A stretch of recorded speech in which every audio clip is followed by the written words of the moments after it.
Tiago do podcast Prudente. Sou eu mesmo. Que da hora te receber. Eu já fui entrevistado lá, ó. Fazer aqui a primeira observação.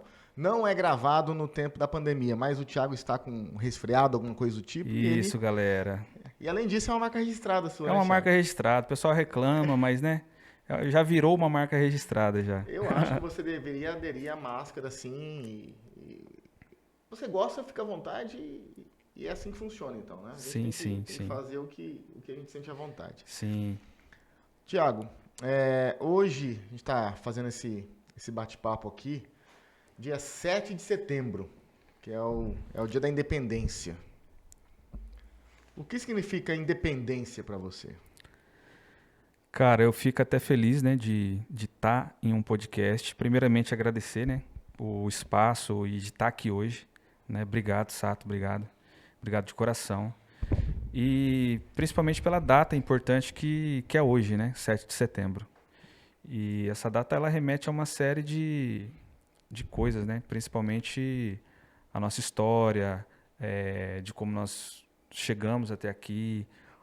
7 de setembro, que nem você falou, liberdade, né? Liberdade para mim não é um conceito só, não é o conceito que se conhece como liberdade, né? Na verdade é um estilo de vida, né? Que eu acho que um direito que todo ser humano deve ter, se não tem, deve buscar, né? E se você pegar outros países como Estados Unidos, né, que tiveram a sua independência talvez um pouco antes, né? Se eu tiver errado, me corrigem. E outros países afora aí que eram livres antes do Brasil. E o Brasil, querendo ou não, acredito que até se inspirou nesses outros países, Se né? se você analisar os números, toda a América do Sul tem em média 200 anos de independência. Então é tudo muito recente, né? Sim. Foi agora, se você pensar. Não é meio loucura isso, Thiago? Às vezes eu tava pensando hoje, eu tava vendo bastante stories hoje sobre independência. Aí eu falei, caramba, imagina que há 200 anos atrás o Brasil não era Brasil, era uma colônia de Portugal.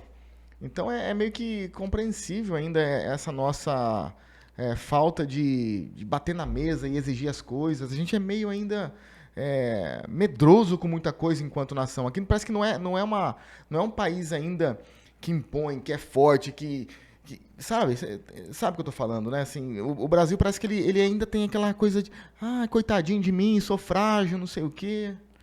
Isso aí eu encaro como, assim, falta de identidade ainda, né? O Brasil ainda está buscando a sua identidade como nação, como país, como território. Quando fala nação, soberania, a gente está falando de algo muito maior. Você pega países como, vou usar 3 referências, Estados Unidos, Coreia do Sul e Japão, né? Que conseguiram no caso dos Estados Unidos é mais parecido com a gente, porque também era colônia, e conquistou o que conquistou, se tornou o que se tornou. Mas muito antes e com muito mais propriedade. Agora, Japão e Coreia do Sul são países muito mais antigos. A gente já falou até sobre esse assunto em outros podcasts, né, Sato? São países assim que tem muito mais história, tem muito mais cultura, se desenvolveu por conta da cronologia, são muito mais antigos, né? Já sabem a sua identidade, já sabem para onde vai, o que querem, como querem, o que fazer, né? Nesse sentido aí, eu também gosto de pegar 3 exemplos. Estados Unidos, na América, Alemanha, o Reino Unido, o que você quiser, na Europa, só para ter uma referência ali da Europa. E na Ásia pode ser Coreia, pode ser Japão, mas... Coreia do Sul, tá, gente? Coreia do Sul. A Coreia do Norte não é nem para... Pelo amor de Não dá nem para Deus. saber, né? Não dá nem para comparar com nada. Mas, enfim, se você pegar Estados Unidos, um país clássico da Europa, que é a Alemanha, e um asiático capitalista, Japão, Coreia do Sul, você percebe que sempre teve a mão muito forte governamental. Eu faço uma observação porque eu tenho amigos, conhecidos, e eu converso numa boa com o pessoal que eu também gosto de aprender e entender esse pensamento quando a gente fala sobre o liberalismo. E pessoas que defendem o Estado mínimo. Para ter Estado mínimo, primeiro o Estado tem que fazer o máximo. Porque como você vai falar de Estado mínimo num país que 40% não tem esgoto ainda? Sim. Entendeu? Então, eu entendo, atendo e aprovo essa ideia de que Estado mínimo e tal, mas nós temos um chão enorme para chegar nesse nível ainda, porque o Estado brasileiro, o governo brasileiro tem que fazer muita coisa. E o governo somos nós. Tem que parar com essa ideia de que é governo lá e sociedade aqui. Não. É uma integração disso tudo. Porque não faz sentido você falar, eles. Não tem eles, somos nós. Tudo é governo, né? A sociedade organizada é governo. Então, eu também gosto dessa ideia de Estado mínimo, desde que ele faça o máximo antes. Uma coisa que eu acho diferente, que eu acho assim que nós temos que aprender com esses exemplos que nós temos dado aqui, com os países que você deu exemplo, com os países que eu dei exemplo, que esses países, eles têm, a população em si, elas têm uma responsabilidade política, né, muito grande. Elas têm uma consciência política muito grande. E consciência e responsabilidade política não é você ser político, né? No Brasil se confunde muito isso. Exato. Não é isso. É você ter a responsabilidade de saber... Corresponsável, né? A Constituição não diz que o poder emana do povo? Se o poder emana do povo, é o povo que elege. É o povo que tem que participar. É o povo que tem que ser contundente com as suas decisões políticas, saber quem coloca, analisar, participar, né? Eu gosto muito dos Estados Unidos, que lá a população, ela vibra, ela vai para as urnas. Países que não são obrigatório o voto, por exemplo, porque eles já têm a consciência política, eles já chegaram a um nível de consciência política tão alto, tão grande, que eles não precisam ser obrigados pelo governo de votar, porque eles têm prazer em votar. É um outro né? nível de conhecimento, né? Agora, Thiago, você tem um podcast Imprudente e já conseguiu levar lá mais de 50 convidados, né? Eu tenho uma coisa para mim, eu estava tentando entender o porquê que o podcast no Brasil pegou. Você abre a internet hoje, abre o Instagram, tá lá um corte, tá lá um... e é legal, eu gosto muito da ideia do podcast, porque é um espaço que você pode conversar, e eu tenho uma teoria do podcast. Eu falo que ele pegou no Brasil porque é algo mais próximo que nós temos do que o brasileiro sempre gostou, que é aquela conversa na varanda, aquela conversa na calçada, boteco, no churrasco. Mesa. Exatamente. A gente Aquelas reuniões de família, né? Tem liberdade para falar um monte de bobagem, besteira, porque... É uma coisa real, né? E falar coisas sérias também, né? Dessas 50 pessoas que você levou lá, quais as passagens, assim, quais as histórias que te marcou? Que me marcaram? Cara, difícil, né? É difícil falar quais, porque todas marcaram, né? Então, para mim é muito difícil. Eu vou te falar o que vem à minha mente, ao meu coração, né? Histórias de superação, né? Por exemplo, David Tarso foi lá. Eu tô falando porque é aberto, ele não liga. Sim, que tá fala. No ar, né? Tá lá também, é público, né? História de superação do David Tarso, um ótimo jornalista, um ótimo repórter, um profissional do jornalismo de alto gabarito, de alto nível. Foi adotado por uma família muito boa, venceu na vida, estudou, teve uma oportunidade, aproveitou essa oportunidade, né? Superou vários problemas, né? Que quem é adotivo, como eu sou adotivo, tem alguns problemas que surgem na adolescência, na mente da gente, psicologicamente falando.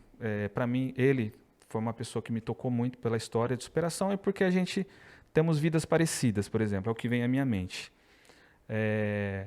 Histórias, por exemplo, como pessoas que trabalham na rua, como Silvinha, né? Que às vezes você olha aquele estereótipo de pessoa doida da rua, que brinca, que zoa, e que é um ser humano normal igual a gente, cheio de anseios, cheio de vontades, de sonhos, né? Uma pessoa normal, lutadora, trabalhadora como nós, né? Muitas vezes é discriminado por classe X, classe Y, e é uma pessoa igual a gente. Silvinha, garçom do Farol, é uma pessoa que me chama muita atenção pelo dinamismo que ele tem no Farol. Um dia ele vai de Homem-Aranha, outro dia ele vai de garçom, outro dia ele vai de Batman, né? São pessoas que eu lembro assim com muito carinho, né? E eu seria assim injusto de ficar citando também, né? Porque são várias, né? Sim. Mas são pessoas que eu lembro assim, que tocaram o meu coração e falei, pô, que ser humanos incríveis, né? Legal. Gente, todos são, tá, gente? Pelo amor de Deus. Sim. Essa é por isso que eu gosto de podcast, que é um espaço que a internet inventou, né? Isso não existia. Fábio Sato, gente, é um cara que... Vou falar do Fábio Sato, ó, isso é importante falar. Fábio Sato era um cara que eu não... Assim, quando a gente não entende de política, quando a gente não entende, não conhece a pessoa, a gente cria lacunas e vai preenchendo essas lacunas com algumas coisas que a gente vai recebendo, né? Então, Fábio Sato era um cara que eu não tinha, talvez, apreço, que eu não votaria, talvez, porque você vai preenchendo essas lacunas, Sim. né? Fábio Sato, não sei o quê, Fábio Sato. E aí o Kelvin, que acho que é seu primo, né? Eu acho que o Kelvin é primo dele, se eu não me engano. Primo, né? E o Kelvin falou, pô, dá uma chance, pô, conhece ele, um cara empreendedor, gente boa, honesto, bom caráter, bom coração. E aí foi quando eu resolvi não dar uma chance, que quem sou eu para dar uma chance para alguém, né? Receber o Fábio Sato no podcast, conversar com ele, e não é demagogia, de verdade. Foi uma pessoa que me impressionou muito, mudou totalmente todo o conceito errado que eu tinha, principalmente de política, né? Foi uma pessoa que me ensinou muito sobre política, você pode não acreditar, mas o nosso podcast, eu assisto ele direto para aprender sobre política. Você mencionou países como o Japão, países da Europa, como que funciona a política lá fora, idade do Brasil, a falta de maturidade que o Brasil ainda tem na política. E todas as vezes que eu quero pegar uma referência, eu vou lá na entrevista do Fábio Sato e o Fábio Sato me dá uma aula. Eu não assisto essa entrevista uma vez, eu assisto ela várias vezes para eu aprender sobre política. Não imaginava isso, ficou honrado com essa fala. Tiago, a paixão pela política também faz parte da sua vida, né? Eu sei que você gosta muito disso. Sim, então, sim. Vamos entrar nessa parte, porque a gente sabe que no nosso papo não tem polêmica, não tem ataques, não tem nada. É Sim. simplesmente a gente tenta entender o que está acontecendo, né? Por exemplo, vamos lá. Deputado federal e deputado estadual, o que vem na sua mente quando vem esses cargos? Fábio, esse aí eu vou passar a bola para você, porque realmente nem eu sei ao certo. Então eu tenho que ser humilde de falar para você, Thiago, que eu realmente não sei. Porque quando a gente idealizou a ideia aqui de fazer o SatoCast, né? Eu falei assim, gente, eu não quero entrevistar pessoas que têm PhD nisso, não. Eu quero conversar com pessoas normais da sociedade, Sim. que têm dúvidas reais e que a gente possa usar isso como um canal didático, né, para explicar, Sim. Só que não naquela coisa formal, né, e tudo mais. Olha, gente, um deputado faz isso. Então vamos lá. Em tese, e o que manda o figurino, o protocolo, um deputado federal, ele é eleito para representar o povo no Congresso, em Brasília, né, na Câmara dos Deputados, né, os interesses da população. Aí que cabe uma explicação também. O Senado. Aí fala, mas o Senado é mais difícil, cara. O senador, ele defende os interesses dos estados.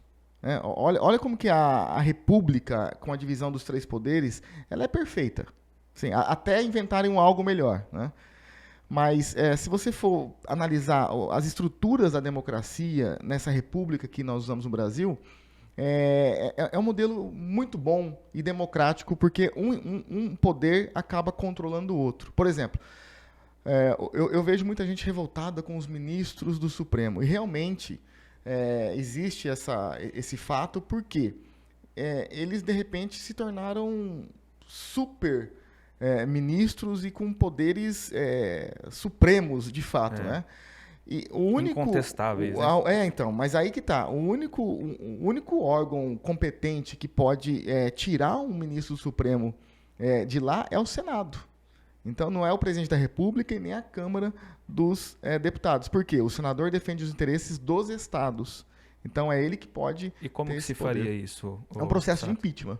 De impeachment do ministro. Isso. O ministro é impeachmentado mesmo. Né? Igual o presidente. Igualzinho. Tem que ter um processo, tem que ter um motivo, tem que ter um julgamento, tem que ter todo aquele processo que a gente já sabe com o presidente da República e é com o ministro do Supremo. Né? Então, o pessoal que é revoltado com o ministro do Supremo, não adianta fazer textão na internet, nada disso. Pede para o Senado, né, se alguém acha que deve levar isso adiante. Aí, o deputado federal, mas em tese, o deputado federal, ele representa os interesses do povo. Aí tem uma questão para a gente analisar, que as bancadas do Norte e Nordeste acabam ficando mais fortes lá no Congresso em Brasília. Por quê? Eles são unidos. Eu já conversei com alguns deputados lá do Norte e Nordeste e o bicho pega lá em cima. Eles são politizados e eles têm uma estrutura de trabalho diferente da nossa aqui, né? Então, o Brasil é um continente, é gigante. Agora, o que interessa aqui é a gente analisar qual é a função, qual seria a função moderna de um deputado federal, né? Então, vamos lá. O deputado federal, ele vai em Brasília, pensa que ele é Lá em Brasília tem um restaurante. O Congresso, imagina que é um lugar onde tira pedidos de comida.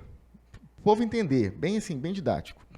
As prefeituras aqui na nossa região, no Oeste Paulista, os prefeitos tiram um pedido de acordo com o que a população pede. O povo está pedindo iluminação pública, está pedindo recapeamento de asfalto, está pedindo uma UBS, está pedindo uma UPA, enfim. O menu, o povo que escolhe, o povo que pede, vai para o prefeito. O prefeito chega um deputado e tira o pedido. Deputado, a gente precisa disso, disso, disso. Aí o deputado vai em Brasília e luta para trazer esse recurso para o município.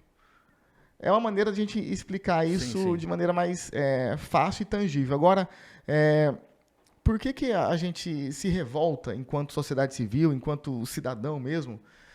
E é uma coisa que eu falo há 10 anos. Imagina que você tem direito a fazer um pedido de R$1.000. Aí você fala assim, não quero. Pode passar isso lá para Campinas, lá para Jundiaí, para Bauru. Aqui na região de Prudente não precisa. Você entende? A gente tem o direito a um vale-compra, que seria fazer os pedidos em Brasília, e a gente está dando esse voucher, esse vale-compras para outras regiões. Então não faz sentido. Aí essa mesma pessoa que reclama que somos uma região sem oportunidade de emprego, de renda, de trabalho, que a rua está esburacada, que a lâmpada do poste está queimada, ela vai e vota num candidato que não representa a região, ou que não tem serviços relevantes prestados aqui. Entende como essa conta não fecha? E a gente, toda eleição, fala a mesma coisa. Como que explica a região mais pobre do estado não eleger um deputado federal? É muita falta de consciência, chega a ser falta de amor próprio. Eu fico assim indignado com isso, porque 2006 foi a última vez que nós elegemos um deputado federal. Foi o Dr. Talmir Rodrigues. De lá para cá, são 15 anos já que se passaram. Uma conta de padaria, uma conta 300 milhões de reais nós deixamos de trazer para o Oeste Paulista nesse período. 300 milhões. Aí eu fui num asilo agora, fazer uma visita, lá em Tupi Paulista. A diretora lá, a presidente da instituição, olha, Sato, a gente faz o que pode aqui e tal, só que o nosso orçamento é enxuto. Se eu recebesse 100 mil reais por ano de emenda de um deputado, me ajudaria muito. Agora transfere isso para o orçamento doméstico. Imagina que você tem um rendimento X e você consegue 10 mil reais por ano a mais. Não te ajuda? Sim. Para a região a mesma coisa. O orçamento de uma cidade, de uma região, é isso que a gente está falando. Então, nós estamos em tempo ainda de tentar consertar isso. Os números, só para... Eu gosto de frisar os números, porque a matemática é exata, Thiago. Nós somos 1 milhão de habitantes. 1 milhão. No Oeste Paulista. No Oeste Paulista. Nessa região da TV Fronteira, para ficar fácil a cobertura, para ficar fácil o pessoal entender como funciona. 53 cidades, 1 milhão de habitantes, 700 mil eleitores. Tira branco, nulo, abstenção, que são pessoas que não querem votar, está tudo bem. Sobra 500 mil eleitores. 500 mil eleitores que vão escolher um candidato agora, dia 2 de outubro. Se a gente não consegue fazer que 12% disso votem num candidato, que é a média que daria para eleger que são 60 mil votos, mais ou menos, já tem grande chance de entrar.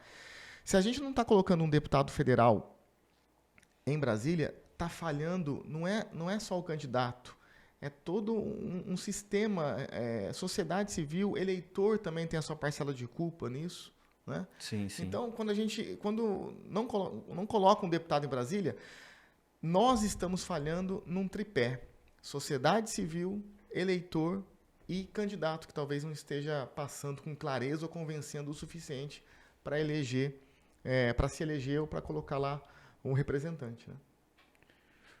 Uma coisa importante que era bom falar assim também, Sato, é que às vezes o pessoal também não vota em deputados daqui, tanto federais como estaduais, por não ter essa consciência política. É, Não é ensinado isso nas é, escolas, não é passado isso, não sei o porquê, não é divulgado de que esse é o papel do deputado federal, e a maioria da população nem sabe o que é um deputado federal.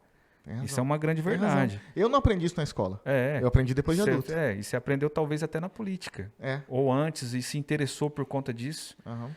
Então é assim, onde que está o nosso erro? É a falta de divulgação, né? Perfeito. Por que que eu sou muito criticado no podcast Prudente por trazer figuras políticas, que eles falam que não gostam. Ah, não gosto que você leva figuras políticas. Por quê? Porque é a falta de conscientização da população, das pessoas, em querer saber o que é a política. Perfeito. Elas só criticam, elas não sabem o que é. Você Entendeu? percebe o tamanho da incoerência da pessoa que fala: ah, eu não gosto que você entrevista políticos, tal. Essa mesma pessoa é que reclama que não tem emprego, que entendeu? não tem renda, que a região é pobre, que não tem investimento, que não tem... Entende? Mas não faz sentido. É um paradoxo praticamente, né? A conta não fecha. É uma contradição enorme. Tem um grande pensador que fala, né? Se você não gosta de política, você será governado por quem gosta. É onde a gente volta lá atrás na consciência política que outros países de primeiro mundo, países emergentes têm. Né? Lá eles têm essa consciência política. Eles sabem a importância do voto, a importância da escolha, de quem vai lá para cima. No Japão, até pouco tempo atrás, era condenado até, parece que a morte, o político que era corrupto, né? Sim, Uma coisa assim, cara. Foi algumas um negócio eras lá. eu fiquei tão abismado quando eu vi isso na televisão, que eu falei, gente, como assim vai matar o cara? Né? Esses tempos atrás lá na Europa, o cara foi processado porque comprou um como é que chama aquele chocolate? Toblerone. Você ficou sabendo dessa história? Lembra que a Hillary cartão Clinton, corporativo. ela quase foi condenada ou impedida de disputar a eleição porque ela falou sobre questões governamentais no e-mail particular dela. Não era uma informação assim Olha a criminosa. diferença, cara, Entendeu? de conceitos, né? A gente está lutando ainda contra a corrupção aqui. Sendo que lá a corrupção é quase zero. Ô, Thiago, eu falei sobre as funções básicas e essenciais de um deputado federal, que ele vai até Brasília, ele traz os recursos para saúde, educação, segurança pública e faz essa ponte com os prefeitos e as cidades. Essa é a função básica, não se discute isso. Agora, tem uma outra maneira de se pensar em deputado federal moderno, 2022. Pensa assim, eu gosto de explicar para pessoas como você que são curiosas da política, mas que não são do meio. Então, Sim. eu gosto de explicar com... São leigos. Eu gosto de explicar com exemplos Leigo do dia a curioso. dia. Eu sou um leigo curioso. Então, imagina que troca a palavra gabinete, que eu acho uma coisa meio ultrapassada, meio pesada. Troca a palavra gabinete do deputado por um... Eu vou dar uma exagerada aqui, depois eu trago para a vida real. Um hub. O que é hub? Que conversa é essa? É um centro de inovação. Porque o deputado federal tem estrutura para isso. Ele consegue contratar pessoas, ele tem verba para chamar pessoas e trabalhar em projetos e programas. Então, imagina que o deputado ele transforme o gabinete numa central de inovação. E essa central de atendimento e inovação, ela atende as prefeituras aqui da região. Por quê? Tem muito dinheiro em Brasília que não chega na região por falta de conhecimento, falta de informação. As prefeituras pequenas da região não têm, às vezes, estrutura de equipe mesmo, de material humano, para saber fazer um bom convênio, para buscar um recurso, para saber os caminhos. Então, imagina que esse deputado federal, ele cria uma central de atendimento, de assessoria para essas cidades e que a gente possa tirar o máximo que está disponível lá em Brasília e trazer para a região. Então, entende qual é a função e a necessidade da região ter um representante que possa fazer esse meio de campo? Tem esse lado e tem também o lado do voto distrital, né? Talvez as duas saídas aí não seria isso? Então, o voto distrital, aonde que poderia fazer essa mudança do voto? Vamos começar da cartilha do Beabá, então. O que é o voto distrital? Eu sou um defensor, mas é uma coisa distante, porque o único lugar que pode mudar isso é justamente no Congresso Nacional. E os grandes políticos talvez não tenham interesse em fazer o distrital. Eu vou explicar o porquê. O que seria o voto distrital? A nossa região Mas não aqui, seria o justo, Sato? o modelo perfeito. Corretíssimo a sua análise. A 10ª região administrativa, a sede é Presidente Prudente. É justamente essa região da cobertura da TV Fronteira. Eu gosto de fazer esse exemplo porque fica fácil da gente entender. Sim. Quem somos nós? Nós somos essa região aqui. Imagina que aqui fosse um distrito do estado de São Paulo, com 53 municípios e 1 milhão de habitantes. E aí, nós, moradores do Oeste Paulista, só poderíamos votar em deputado federal e estadual nativos aqui dessa região. Então, imagina que tem uma lista. Olha, tá aqui. Os 10 nomes que disputam para estadual e os 15 para federal. Escolha um que te agrada mais. Sim. E esses candidatos teriam que ter residência e ter aqui serviços prestados para a região. E a gente colocaria...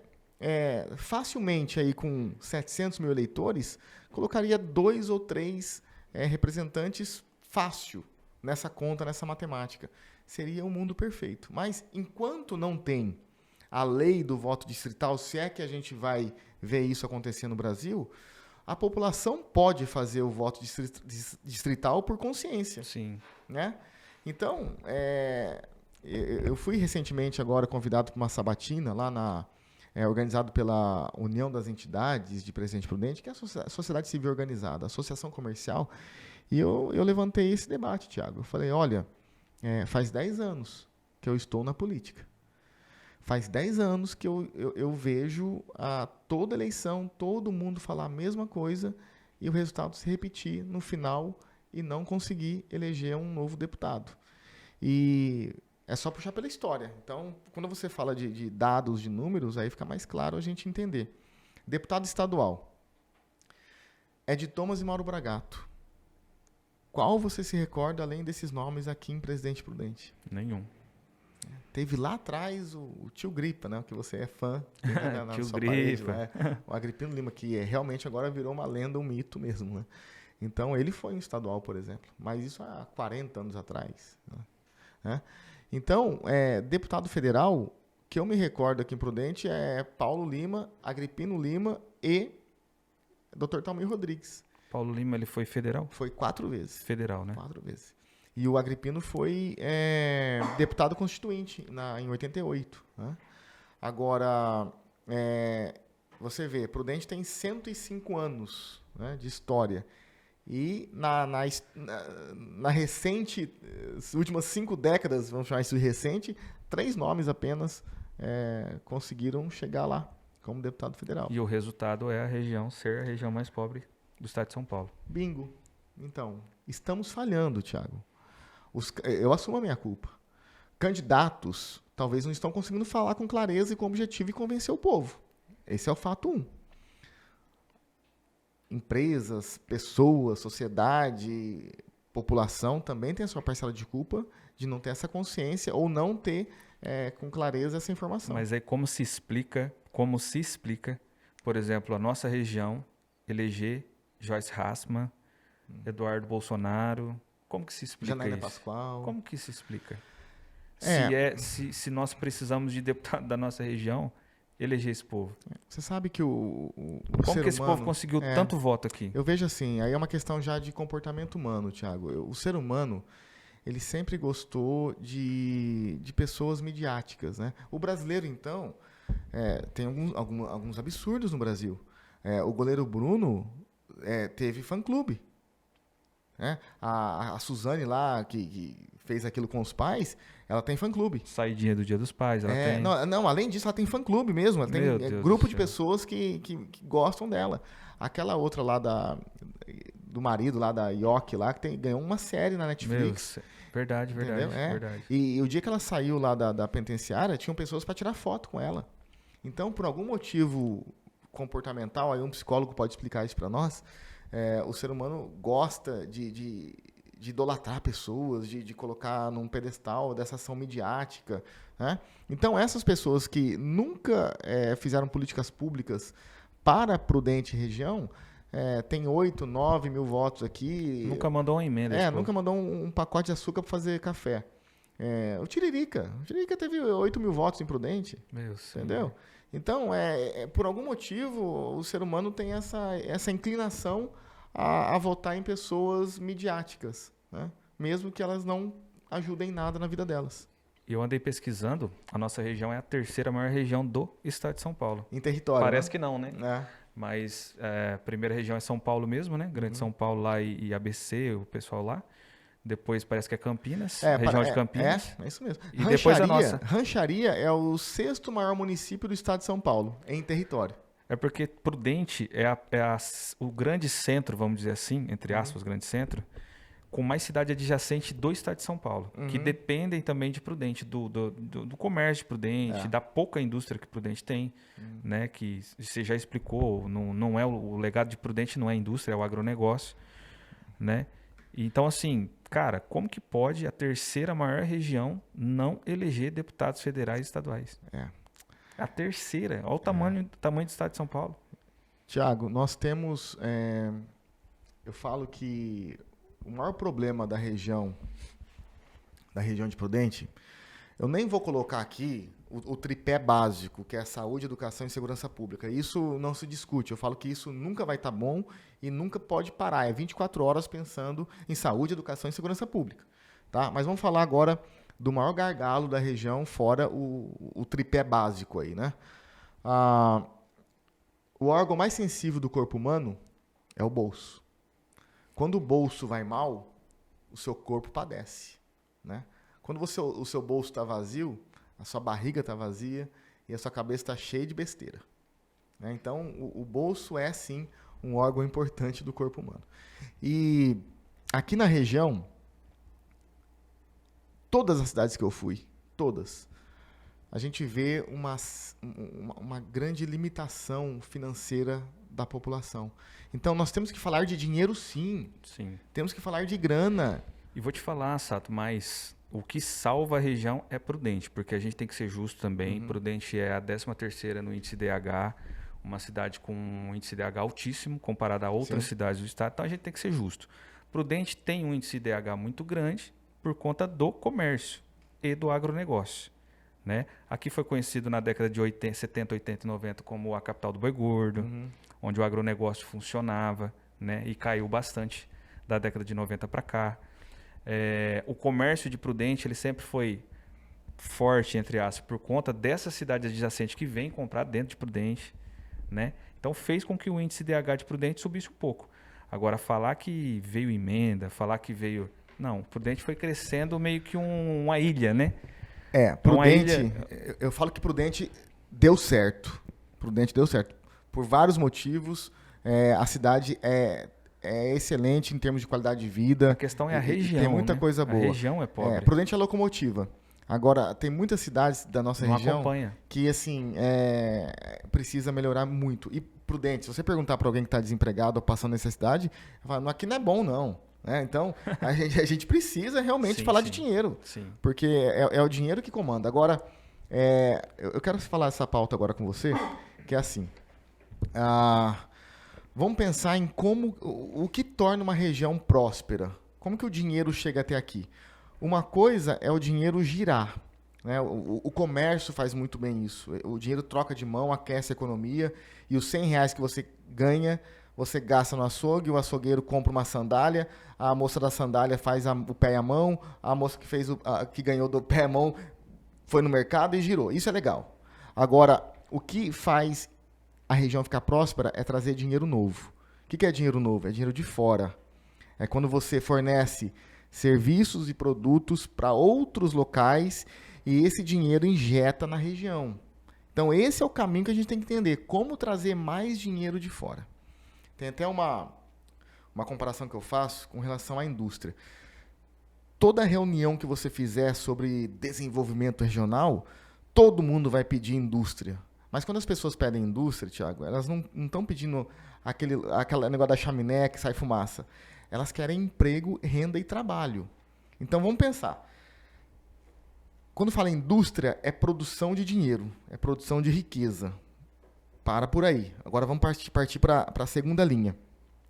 Qual a maneira mais rápida de fazer um dinheiro acontecer hoje? De trazer um dinheiro novo de fora? Internet. Então, vamos ser sinceros aqui. Qual a chance de abrir uma indústria aqui na nossa região, agora, esse ano ainda, o ano que vem, para 1.000 funcionários? Vou pegar uma indústria grande, 1.000 funcionários. Licença ambiental, construir barracão, viabilidade, tudo. Industrial faz conta. Por que não vai abrir uma indústria de 1.000 pessoas aqui se ele pode abrir em outras regiões que têm mais incentivos e são mais aptas? Então, vamos pensar nisso. Qual a chance agora da gente qualificar, treinar, ensinar 1.000 pessoas para ganhar dinheiro por aqui, ó, vendendo alguma coisa, algum serviço por aqui e trazer um dinheiro novo? Eu posso te mostrar centenas de exemplos de pessoas aqui na região que estão ganhando R$500, R$1.000, R$2.000, R$3.000 a mais por mês pela internet. Te agrada essa maneira de pensar? Demais. Até já faço isso. Faz sentido para você? Muito, muito. Né? É a mais promissora indústria do exatamente. momento. Thiago, vamos trocar em miúdos agora. Vamos avançar. O Brasil é um país extremamente consumidor. A gente gosta de comprar, a gente gosta de consumir. A população é jovem, e só não compra mais porque não tem dinheiro. Né? A verdade é essa. O brasileiro adora fazer compra. É mais fácil você convencer um brasileiro a comprar... Não, compra até sem dinheiro, quando faz dívida. O brasileiro não pode ver uma dívida que vai lá para fazer, né? Então, assim, é um espírito, é uma cultura. Já o europeu, o asiático, ele gosta de fazer poupança. O americano, ele gosta de guardar, de poupar. O brasileiro gosta de torrar. Então, vamos lá. Essa é uma característica do brasileiro. Tem 5.000 cidades no Brasil. E a internet não tem CEP. Então, se você está aqui no Oeste Paulista, você consegue comprar alguma coisa e revender na internet. Ou você consegue transformar o seu conhecimento, a sua habilidade no que você faz no seu dia a dia e transformar isso em um produto digital. Isso está mais perto do que a gente imagina. É só pegar o caminho do Pix. O que faz uma pessoa fazer um Pix para você hoje? É que você prestou algum serviço para ela. Sim. Agora, tenta imaginar como que você consegue vir um Pix de Minas Gerais, um Pix de São Paulo, um Pix do Rio Grande do Sul, porque o dinheiro é digital já. É só apertar 3 botões aqui que o dinheiro vem. Para o dinheiro vir, você tem que oferecer alguma coisa para essa pessoa. Sim. Então, essa é a conta. Ah, Sato, mas o que eu vou vender pela internet? Cara, qualquer coisa vende. Tudo vende pela internet. Eu já vi cara ficar rico com chapinha de cabelo, com ferramenta. Cara, o que você imaginar, eu já vi. O cara ficar bem de vida, né? Thiago, você é do comércio. Você é do comércio popular, você trabalhou muitos anos no camelódromo de Prudente. Sim. O que o camelódromo faz? O que um vendedor de um box de uma loja popular faz? Ele busca a mercadoria, ele encontra fornecedores de mercadoria, seja o que for, de vestuário, perfume, chapinha de cabelo, tudo que tem nas nossas casas, as pessoas compram em algum lugar. Então, esse é o caminho. Buscar um fornecedor e revender ali no balcão dele. Camelódromo era um centro de distribuição. Exatamente. É um hub. Tipo Mercado Livre. É tipo Mercado Livre. É. Agora, o que as pessoas às vezes não conseguem entender, e eu, há um ano atrás, eu nunca tinha comprado no Mercado Livre, por exemplo. Eu tinha comprado online, lógico, mas no Mercado Livre eu não tinha o hábito de comprar.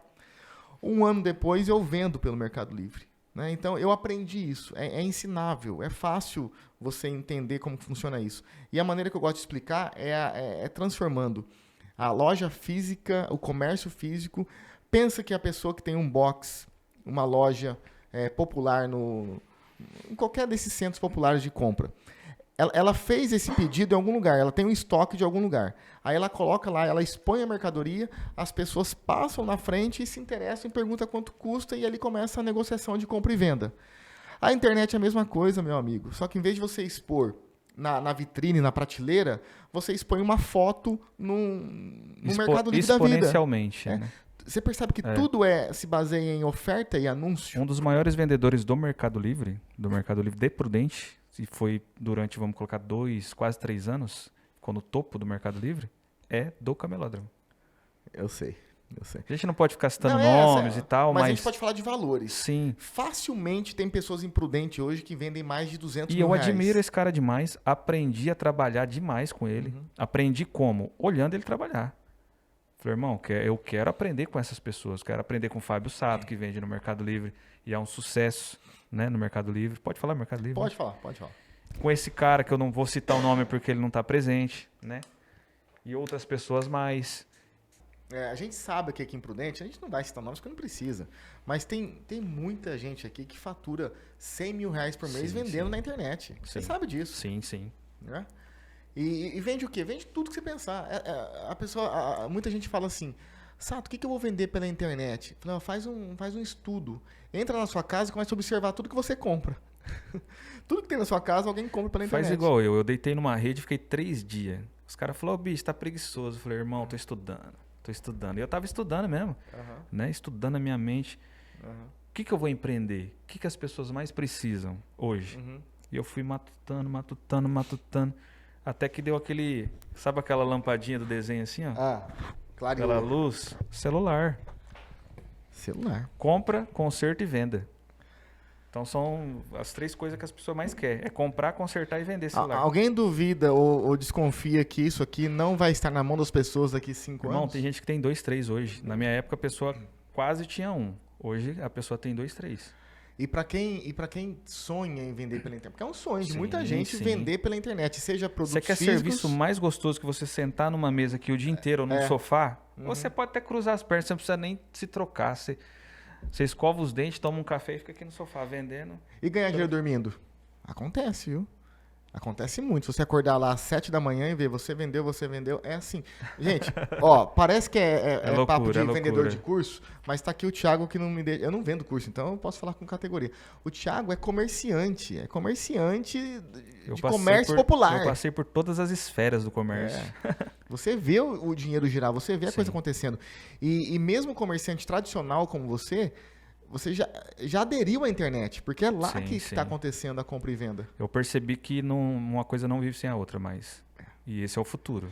Todo pequeno comerciante, pode ser pequeno, médio, grande, todo mundo hoje que não vende pela internet, você pode ter certeza tá fadado a morrer. Que ele tá quebrando a cabeça e fala assim, caramba, se eu não faturar... Não, o concorrente dele está usando a internet e ele está ficando para trás. Por que às vezes ele reclama, o movimento tá ruim? Não é que ele tá ruim, é que ele não está se atualizando. Se você se atualizar, a tendência é você crescer. Teve pessoas na pandemia que enriqueceram com a internet. Entendeu? Elas não tiveram crise. Como que a pessoa passa? E a pandemia acelerou esse processo, né? Porque as pessoas se viram obrigadas a comprar e vender pela internet. Sim. A Coreia do Sul já fazia isso muito bem. Para você ter ideia, porque eu estudo muito sobre países asiáticos. A China já está fazendo isso muito bem e a Coreia do Sul já dominou isso faz muito tempo. Não tem mercado na Coreia do Sul. Quando eles vêm para o Brasil... Supermercado. Supermercado, Quando eles... bem corrigido. Quando eles vêm para o Brasil, que eles veem um hipermercado, um supermercado, parece que eles estão na Disney, assim, ó.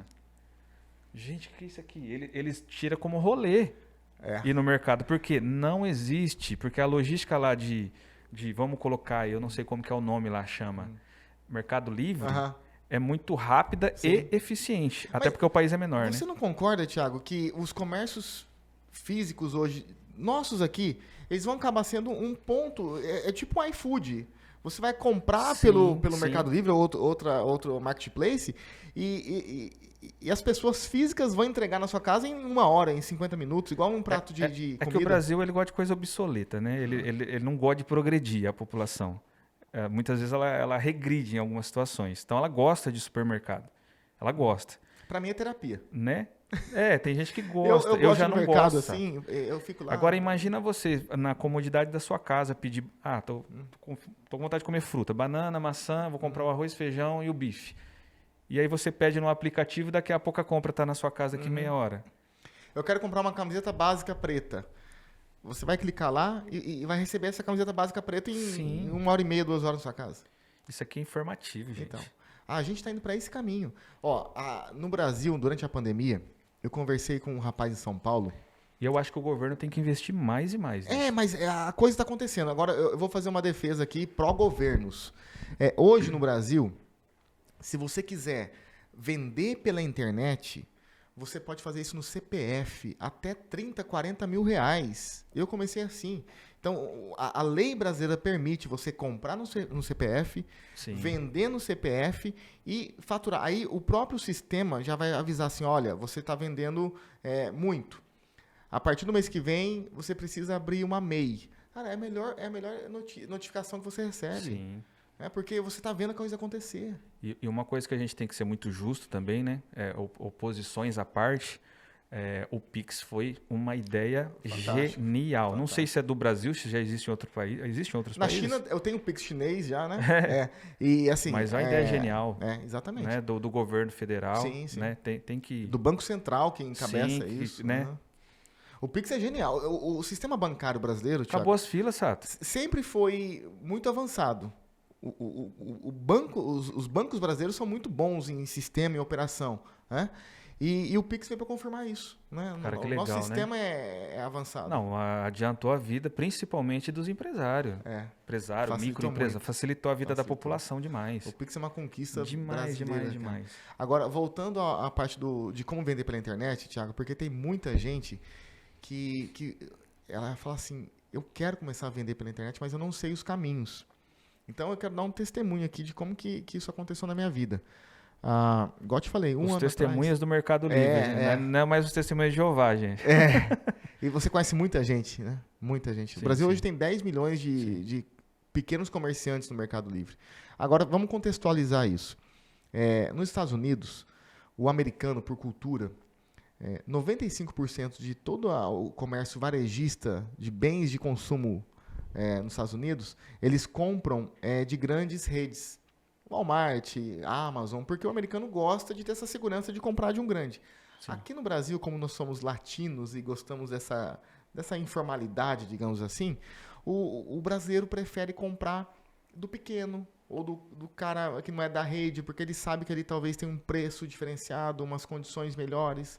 Então é cultural isso. Enquanto lá nos Estados Unidos 95% compram do grande, aqui no Brasil dividiu essa fatia, está quase que meio a meio, 50-50.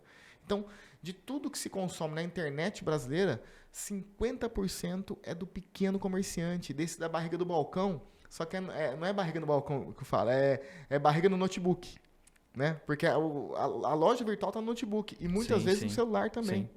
Então, essa é a diferença. Nós não temos que olhar isso como uma ameaça, porque quem está vendendo no Brasil na internet é o pequeno comerciante. Isso tende a aumentar. Então, quando eu comecei a vender na internet, a primeira venda é emocionante. Quando você consegue vender a primeira vez, você fala assim, caramba, se eu vendi, eu vendo 1.000, né? Sim. Aí eu falava assim, já pensou que legal se eu vendesse R$100 todos os dias? Aí a coisa vai. Você vende R$100 aqui, aí no outro dia você vende mais 100. Aí eu falei, caramba, eu estou vendendo R$100 por dia. Já pensou se eu vender 200, 300? Tiago, resumo da ópera. Hoje, se eu não vender R$1.000 por dia, eu estou triste. Você não fez seu dia. A coisa está acontecendo. Sim. R$1.000 é um dia horrível de venda. Sim. Entendeu? Então, olha como que a coisa está acontecendo. Você sabia que o Mercado Livre não foi o primeiro a mexer com venda de internet, né? Você sabe quem foi um dos primeiros exponenciais, assim? Quem? Foi uma empresa chamada Lasa.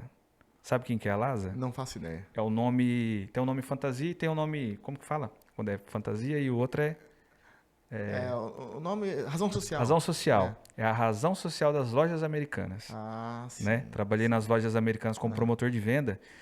E eles falavam sempre CD. Tem que pegar lá no CD, tem que pedir no CD. O CD vai mandar. Centro. E eu nunca sabia o que era esse negócio de CD, porque CD para mim era aquele negócio de redondo com furo no meio. Aí eles explicaram que era um centro de distribuição. E aí, eu como sempre um ser humano muito curioso que sou, fui lá questionar a gerente e falei, rapaz, o que é esse negócio de CD? Aí ela explicou para mim que era um lugar onde ficavam um sistema e os produtos, e o sistema, ele acusava que loja que giro que tem em loja tal, por exemplo, a loja de Prudente tem um giro X. Então vai só esse X para a loja de Prudente. Entendi. Não vai a mais. Porque É é uma dinheiro logística parado. inteligente, É, né? é um dinheiro É o parado. método Kanban do Japão. Isso. E eles já vendiam pela internet nessa época. Entendi. Isso há mais de 10 anos atrás. Sim. E eu olhava e falava, rapaz, mas se isso aí pegar, isso aí vai ser um negócio que vai revolucionar o mundo. É, Mas eu achava que não ia pegar, Sato. entendi. Que o povo brasileiro ele é meio atrasado Uhum. nessas questões, né? Mas é um povo que gosta de comprar. Só que é um povo extremamente consumista. É. E o negócio foi pegando. O Mercado Livre olhou esse mercado e falou, rapaz, o mercado tá aberto. Agora, Thiago, percebe que o que a gente está falando aqui sobre como a pessoa pode ganhar dinheiro na internet é uma coisa que a gente pode ensinar isso aqui no Oeste Paulista para mais pessoas. Sim.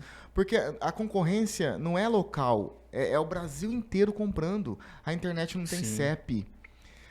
Tem uma moça aqui em Sandovalina que ela é uma grande vendedora de produtos de sex shop. Ela nunca vendeu para Sandovalina. Ela vende para o Brasil inteiro. Brasil inteiro. Né? Então, tem um rapaz em Quatá que ele vende tênis, aqueles tênis Nike, mais aqueles invocados mesmo, de 10 pau, 10 mil reais. Ele vende para Marcos Mion, ele vende para artista, ele vende para os caras, entendeu? Então, o cara não quer saber se ele está comprando em Quatá, ele está comprando da plataforma, ele está comprando da internet. Então, não tem CEP. Eu conheço meninos de periferia que busca calçado na Vila Romana réplica de Nike Shox, etc. Tal, que os chineses vendem a um preço bem mais barato para postar todo dia no Mercado Livre. Sim. Todo dia ele tem uma demanda e ele vai lá, posta e ganha o dinheirinho dele e ganha super bem, Sim. né? Então, eu falo assim também, Thiago, grandes craques do futebol foram revelados nos bairros mais carentes das cidades. E a gente pode revelar também grandes empreendedores digitais Sim. nos bairros. Porque o povo é criativo, ele só precisa entender o caminho a seguir. Sim. Né?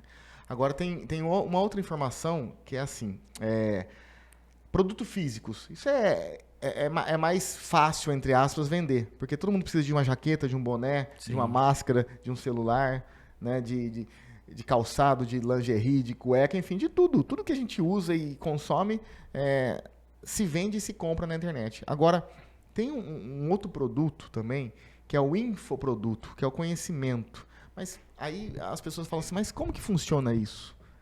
É fácil. O educador físico hoje, ele não consegue passar um treino online?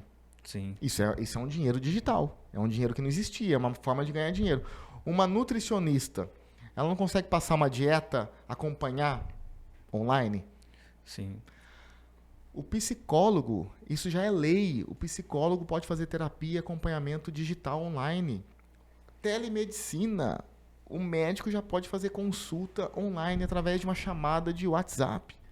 Então, se você tem um conhecimento para passar, se você tem uma habilidade, tem pessoas querendo consumir isso. Eu vou dar uma ideia aqui de um marketplace que eu sinto falta disso. Sabe a palavra consultoria, a palavra mentoria? Na verdade, você pode adquirir isso de maneira rápida. É que não tem ainda um espaço desse no Brasil. Mas imagina que você quer uma informação, por exemplo, sobre um sistema, um Excel. Você quer aprender sobre Excel, uma coisa determinada ali e tal. Se você digitasse, quero aprender Excel, tal função, vai aparecer um monte de gente para ensinar isso. Esse local que eu falo que eu sinto falta na internet. É como se fosse um mercado livre de serviços. Sim. Entendeu? Eu quero aprender sobre, sobre meditação. E alguém fala assim, olha, eu entendo de meditação, eu te faço uma videochamada de 1 hora de duração e cobro R$100 para te falar como que funciona isso. Então, é esse tipo de serviço que eu acho que vai crescer muito daqui para frente. Então, a gente está aqui, gravando aqui. O André Guerra é um profissional de fazer filmagens e fotos. Eu tenho certeza que tem muita gente hoje querendo saber como que faz a gravação de um podcast. Qual que é a manha, como que os primeiros passos de fazer uma luz, um áudio, uma captação de som. Né? Então, as pessoas buscam isso o tempo todo. Quando ela vai no Google, como fazer tal coisa? Entendeu? Se tivesse, Sim, se sim. tivesse um local... Eu procurei, É? quando eu fui fazer o podcast, eu procurei. Como que Exatamente. faria e tal. E se você encontrasse alguém que fala assim, Em olha, mercado, eu te você dou quer uma dizer, né? aula, eu te dou uma aula em 1 hora e meia, você sabe tudo. Você ia economizar muito tempo, porque às Sim. vezes tem que assistir horas e horas de Sim. tutoriais e Ou vídeos. quebrar a cabeça, né? Muitas vezes sozinho, que não é o correto. Então, esse dinheiro digital, ele tá aí, ele tá pronto. Já está provado que nós, brasileiros, todo mundo gosta de ficar assim, ó, olhando para a telinha com fone de ouvido, ou, enfim, estudando ou pesquisando. Todo mundo gosta disso. Ó, o que apareceu escrito aqui? Mercado Livre, você vendeu. Enquanto a gente estava aqui, ó, vendia, viu? Então, esse é um milagre da internet. Só que esse milagre eu quero ensinar aqui na região do Oeste Paulista. Uma escola de negócios digitais. Assim como você dá para ensinar inglês, dá para você ensinar redação, dá para ensinar as pessoas a venderem pela internet. Um cara ganhou muita grana na Hotmart, um dos maiores vendedores de curso da Hotmart, ele vendia um negócio chamado assim, o rei do drywall. Você entendeu? O cara ensinava as pessoas a trabalhar com gesso cartonado, o famoso drywall. Todo mundo que trabalha com mão de obra, um eletricista, um carpinteiro, um pedreiro, um azulejista, essa pessoa já tem as manhas do negócio, já sabe como que trabalha. Se ela comprar um curso de drywall, ela vai aprender ali mais ou menos, depois na prática ela termina de fazer o processo. Sim. Então, Thiago, é assim, uma coisa é ter diploma, outra coisa é ter as manhas. Entendeu? Então não é mais necessário você ficar 4, 5 anos num banco de faculdade para aprender um ofício para ganhar dinheiro. Sim. Eu fiz faculdade, eu incentivo as pessoas a estudarem sim. Mas você percebe que não é mais apenas esse caminho? O conceito que você está falando, o americano, ele não usa a palavra ensino, ele usa a palavra pesquisa, né? Porque o ensino é aquilo que você aprende na escola, metodológico, aquele método, aquela coisa básica que o governo dá, etc e tal. A pesquisa ela vai mais a fundo, né? Então, muitas vezes você quer aprender algo no ensino. E, às vezes, você só vai aprender mesmo pesquisando, né? Por que a pesquisa é algo muito mais nobre? Você pega o cientista ele não estuda, ele pesquisa. Né? Exato. É um estudo mais amplo, mais abrangente, mais profundo, né? Exato. É esse conceito que eu acho que a gente tem que mudar. Resumo, eu acredito muito, mas de verdade, que aqui na região de Prudente, no Oeste Paulista, nós temos muitas condições de implantar uma escola de negócios digitais e fazer as pessoas ganharem dinheiro, seja vendendo algum produto físico, seja passando informações através de infoprodutos. Esse é o dinheiro da internet, é o dinheiro novo, é o dinheiro rápido, limpo, já existe isso. A gente precisa pegar essa fatia do bolo. Por quê? A grana está girando na internet. Se a gente não pegar a nossa fatia, a outra região vai desenvolver. Vai pegar, Tiago, você viu como o papo vai... Rendeu, gente. Vamos Tá que rendendo. vamos aí, ó. É isso, ó. Batemos um papo aqui com o Tiago. Igual você fala no seu programa, qual a sua mensagem final? Fica à vontade. Você tem 1 minuto para falar. A mensagem é essa, gente. Empreendedorismo, consciência política. Estamos no 7 de setembro. Nós temos que nos conscientizar como seres humanos, como brasileiros, nesse dia de 7 de setembro, em homenagem a esse dia de 7 de setembro, eu falo isso, né?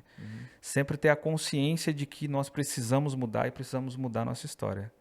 E como nós vamos mudar a nossa história? Mudando lá o votinho lá, tal, clicando lá, escolhendo, procurando saber o que é, né? Assistindo esse podcast, porque você vai se informar, né? A diferença de deputado federal, estadual, senador, presidente, governador, isso é importantíssimo. Integrar tudo isso, né? Isso. Porque não tem a política e o povo. Não é, a gente não elege os caras. Porque é isso que vai ditar o futuro. O nosso futuro ele vai ser ditado por isso. É. Depois você vai reclamar, pô, o Brasil entrou numa guerra lá com. Lógico que isso é. Isso é uma coisa remota, né? O Brasil entrou numa guerra lá com a Argentina, por quê? Porque escolheu errado. Entendeu? Sabe o que eu queria perguntar? Das Forças Armadas. Qual que é o papel das Forças Armadas antes da gente terminar? Perfeito. Para vamos finalizar, gente, as Forças Armadas. Qual que é o papel dela político ou não político? Ela não deve ter papel político? Como que funciona isso? Muita pessoa tem dúvida. Por que, por exemplo, as Forças Armadas ela tem poder até de dar um golpe de Estado e às vezes tomar até o poder. Como já aconteceu no Brasil. Perfeito. Só pra gente finalizar. Claro, claro. É assim, ó. Eu fiz uma pós-graduação presencial e a melhor aula, eu nunca vou esquecer dessa aula. Foi uma dinâmica que a gente fez durante 4 horas, que foi assim. O professor disse, montem grupos de 4 pessoas, aquela coisa. Montou um grupo lá de 4. Montou um grupo lá, grupos de 4 pessoas. Aí, falaram assim, ó, o mundo entrou num caos, o mundo está destruído, caiu um meteoro aqui, não tem mais nada, acabou. Vocês faz parte de um grupo de sobreviventes e tem que repovoar o planeta e tem que fazer a coisa acontecer. Por onde vocês começariam?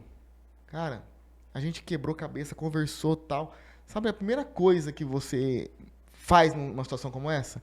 Delimita um território, fala assim, ó, aqui é o nosso espaço, aqui é o nosso país, é nossa área, e monta uma guarda para defender aquele espaço de possíveis invasores. Então, essa é a função das Forças Armadas. Nós temos um território que é o Brasil, e as Forças Armadas protegem o Brasil de invasores, né? Então, a coisa acontece assim. Por que e como que as Forças Armadas podem chegar ao poder? Em momentos de extremo caos. Igual aconteceu em histórias na humanidade, né? Então, se o Brasil estiver passando por algum motivo de catástrofe política, aconteceu tragédias sociais, administrativas e políticas e enfim, está sob ameaça a população e o país. Aí as Forças Armadas podem na Constituição, assumir o poder. Mas, sinceramente... Situações catastróficas. Eu não vejo que... Eu acho que nós já passamos por isso em algum momento da história. A coisa aconteceu. Mas hoje eu não vejo essa ameaça tão latente. Eu acho que a gente já passou dessa... Eu acho que tem que pensar daqui para frente. Eu acho que agora é aprimorar o nosso país. Tem muita coisa errada que acontece, mas demais da conta. Só que eu vejo que as Forças Armadas ela têm uma função primordial, que é dar segurança à nação. E não fazer a gestão pública. Não foi nem para isso que ela foi criada. E nem os próprios militares de grande patente, eles querem ser presidentes da República. Eles nunca nem se pronunciaram a esse sentido. Não faz sentido. Eles sabem disso, porque são pessoas muito estudadas, intelectuais e inteligentes. Não é natural isso. Só quando acontece alguma catástrofe. Né? Ou quando o país está em risco eminente. Né? Você acha que o Brasil não corre esse risco? Eu acho que nós já passamos essa fase. Eu acho que depende... A democracia nunca é uma vitória permanente. Ela tem que ser conquistada todos os dias. Mas eu boto muita fé no Brasil. Eu acho que nós já passamos por muita coisa e nós chegamos numa maturidade, mesmo que muito, muito verde ainda. A gente está engatinhando ainda. Há 200 anos atrás, era o Dom Pedro que mandava aqui, pô. Né? Então, Império do Brasil. Calma lá. E depois... Não era nem República, era Império do Brasil. Não, calma lá, vamos devagar aí. 200 anos aqui era a colônia de Portugal. Né? E depois desse período de democratização ainda, a nossa Constituição era muito frágil. Caótica. Aí teve Getúlio Vargas, teve aquela coisa toda, né? Eu falo que o tempo moderno no Brasil coloca anos 90. O Collor, bem ou mal, foi o primeiro presidente dessa redemocratização. Então, pega do Collor para cá. Então, a gente já tem uma certa maturidade para a gente pensar em outras coisas e não em voltar para o passado. O Brasil é forte, nós somos uma potência mundial, somos o maior produtor agrícola do mundo. Então, com todos os problemas, até se saiu bem o Brasil. Cara, o Brasil deu certo. O Brasil deu certo. Você pega o Fernando Henrique e o Itamar, que foram pessoas ali que estavam atreladas aí, e fizeram, por exemplo, o Plano Real. O Plano Real deu super certo, né? O Plano Real é o Pix de ontem. Entendeu? E outra, resolveu um problema que ninguém resolvia. Nós não tínhamos dinheiro. Não tínhamos. Era carriola de dinheiro para você comprar um arroz. Então, esses momentos caóticos nós já superamos. Né? Já tivemos um momento trágico no Brasil econômico, que inflação de 80% ao mês, assim, loucura, né? Uma tragédia social. Nós já vivemos isso. Agora nós temos um novo Brasil a ser construído. Nós somos referência na América Latina, porque você vai olhar os nossos vizinhos. E o potencial brasileiro é que a gente não sabe o tamanho ainda. A gente está descobrindo ainda. A gente tem vergonha, às vezes, ainda de se impor. O Brasil eu queria falar um palavrão aqui, mas não consigo. O Brasil é forte pra caramba, entendeu? O Brasil é fudido, gente. E com essa, aí ó, é isso. Ó. O Brasil é pi! O Sato é o politicamente correto e eu sou o favelado, gente. Da hora, valeu, Thiagão. Obrigadão. Tamo junto, Valeu. tamo junto.